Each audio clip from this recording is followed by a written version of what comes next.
Radio lads, let's get this done. Jake Paul versus Tommy Fury. I cannot wait to see this fight. They just had their press conference the other day, and it was quite the spectacle. And I thought it would be a good idea to show you some of my favorite clips that happened from this thing, and give you my opinion on the fight, as well as I'll give you my prediction later on at the end of the video.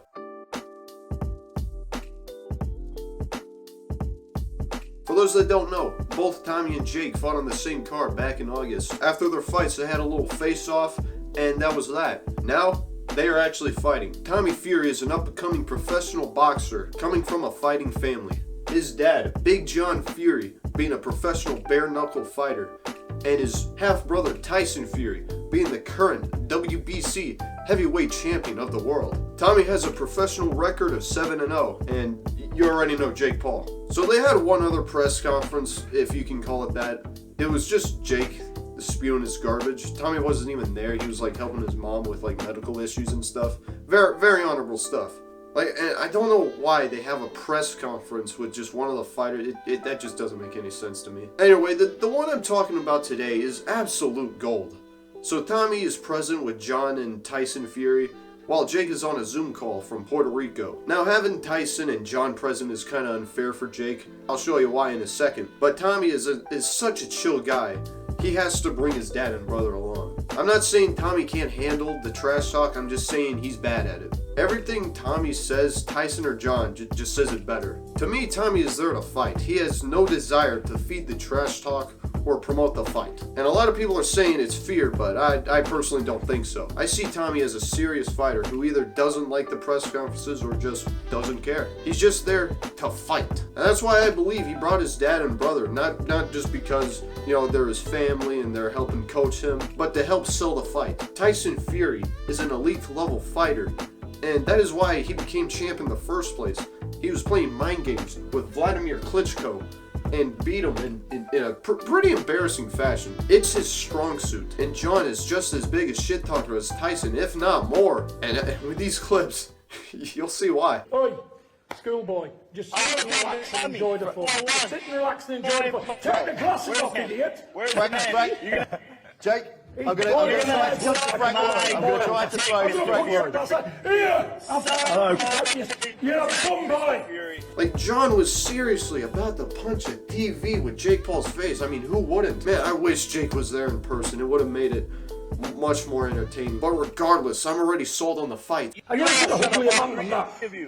I thought I was ugly and needed a bolt through my neck to look like Frankenstein, but he beats me tenfold. Look at that jawline, my God. It's a good job you got a beard on there, pal. Leave it on, because Tommy definitely can't miss that with either hand, and you're going to find that out shortly. That's why you're a single old man. You're a I'll tell you what it is, you wouldn't like to meet the old man. You can thank your lucky stars I've banned from your country, because I get you and slap you John is just on another level for Jake. He was retaliating with half-baked roast, and John, with no hesitation, fires back with a quip of his own. Like, he's lucky he's not fighting Big John Fury. That would be a nightmare for Jake. Even at 57 years old, I wouldn't want to fight this guy. He's been a fan ever since, and so after the fight in Cleveland, you know, he wanted to come be buddy and hang out. Yeah, what did you say? And what did you say? You hid there with your girlfriend. You hid there with your girlfriend and didn't say jack shit. What did you say? It's a fucking replica. When that came up to the stairs, what did you say? If Tyson and John weren't there, it would just be dead banter. Nothing meaningful was being said. It's just like the same old trash talk. I'm a real fighter. No! I am a real fighter. It would have just been the boring same old trash that we're all used to. Listen, you know now you're swearing now. You know when Tommy knocks you out, don't you? You're going to bend your girlfriend over and do her like a dog in front of you. Blimey. So I'm telling you straight. You're cringe. That's where we're coming from. Because you're a dummy. You're a dummy. I don't care if you like it. You're an old cringe man who should not be on stage. You can see Tommy die a little inside after this was being said. This is the moment I was talking about. John Fury just goes off on Jake unlike anything we've ever seen before. And Jake just goes back to his repeating phrases. He's got nothing in the bag for Big John Fury. If you aren't sold to now, like, I generally have no idea what will get you excited for this fight. I see 3 idiots on stage. That's what I see. You're the biggest idiot of all for accepting this fight, you mug. Enjoy the moment, pussy. Jake is absolutely defeated here. He has no answer. He just wants to get this done and over with so he can go back to running over turtles or banging his hot girlfriend like a dog. Listen, I would take the back of my hand to him and his brother and his full family and his blowjob trainer as well. BJ Flores. Blowjob Flores. Let him have it. They're not fighters, and when Tommy knocks him into next week, they knock his brother into next week. You'll find out, but... Crying over you. Boom. The duo John and Tyson have is something special. I would love to see a show hosted by these two. Just like shit talking, that would just be hilarious. Let me tell you, mate, there's no ring fight. You're cupping it, mate. You'll know it and all. And I can see the fear in your eyes because you won't take them glasses off. And that's crazy because you can't even see my eyes. You can't even see my eyes, old man. Get the glasses off, you idiot. I can see good enough. Suck my dick. Suck my dick. You ain't got a fucking dick to suck. You have a fan between your legs. Okay, he's the swearing. You've got a gash, not a dick. I like how it says may contain strong language. After all that's been said already. You know, bend your girlfriend over and do her like a dog is fine, but childish insults like suck my dick, and it's just too far. Jake has always had dead banter in my opinion. But that's what works for him. In his previous fights, his trash talk seems to get under the skin of his opponents. But that doesn't seem to work with Tommy. With John and Tyson, you see Jake's banter get more and more childish, which I guess is on brand for him being the problem child and all. But for the first time, you don't see Jake getting the upper hand. So when Jake's mental game doesn't work, we'll just have to see fight night, which man wants it the most. Now with all that being said, who do I think is going to win? Well, the more I think about it, the more I lean towards Tommy. Like I said before, Tommy comes from a fighting family.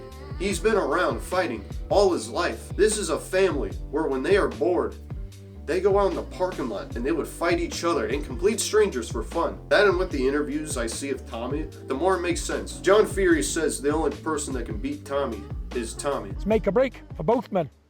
Well, it'll hit Tommy harder because Tommy's supposed to be a professional boxer. Has Tommy got the skill to beat him? Yes. Has he got the power to knock him out? Yes. All it is with Tommy, he's young. Can he handle a big occasion on the night?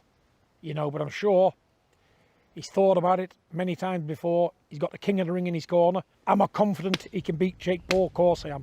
The only thing that can beat Tommy on that night is Tommy. Another thing people are saying is the amount of pressure Tommy has. He has to change his name if he loses.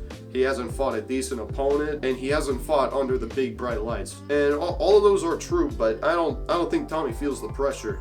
Just take a look at this interview here. I've been putting the miles in on the road, the hard work in the gym, but most of all, the hard work on the mind and taking it for what it is. You know, it is what it is. If I built this up in my head, you know, it'd be one massive thing when it's not. I'm going to go in there and do what I've been doing 1,000 times in the gym. And that's all I've got to do on fight night to get the win. So what pressure do you feel going into this, being that you are fighting a YouTuber, and if you lose, then, you know, it's one of the things, I know you don't think you are going to lose, but a lot of people are picking. So what pressure do you feel right now going into this fight? Well, when I win, there's no pressure, because if I thought about it, I wouldn't have got past my first fight as a professional. You know, that was on a live pay-per-view. And if I thought about that ever since I started boxing, my last name, there's a lot of pressure to live up to. There's no pressure because there's only one Tyson. There's only ever be one Tyson. So I'm just trying to be the best version of me that I can be. So when you're not trying to live up to anything and you're taking everything with a pinch of salt, there is no pressure. I don't feel any pressure for this. What an answer. Like, it's so true though.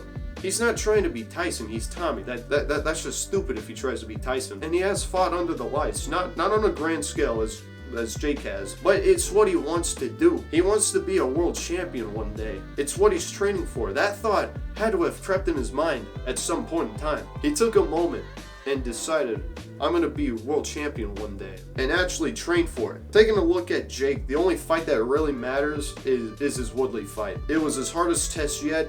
He didn't knock him out in the first round, and Woodley hit him with a good shot. But also, Tyron didn't really try to go for it. Tyron is a much older fighter, and he's not in his prime, and he lacks the drive to be a champion, in my opinion. Tyron would have finished Jake right here if he would have just kept swinging. But you know, woulda, shoulda, coulda. It's all fantasy. Jake won fair and square. But you put Tommy in this position, he's not gonna quit until Jake tastes that canvas. You see, MMA fighters don't throw punches and combos, or at least like a boxer does. But a boxer, something that Tommy trains for and has been doing his whole life, will not stop like Woodley did and let Jake recover. And like I said earlier, Tommy has ambitions to be a world champion. He's young and he has the drive to do so. Lastly, looking at the two fighters, Tommy looks just more authentic and natural. Not a huge deal. We've seen people win fights in unorthodox ways, but Tommy has the better footwork by far. Better than Jake and his opponents. And yeah, that's about it. I have Tommy winning. And honestly, I could be wrong. I could be entirely wrong. And you know what? If Jake wins this, I will be Team Jake for the rest of the fights. Oh, what's that? Jake is set to fight Mike Tyson. Oh, Jake Paul all the way, baby. I'll bet my whole house on Jake. Oh, what's that? He's going back in time and fighting Muhammad Ali. Oh God, Jake, sign me up, man. You got this, pal. But yeah, guys, if you guys like this video, please hit that like, hit that subscribe button, click the bell for more notifications. I've been your boy, Big Griff HD, or Rob. I'll see you later. Peace out.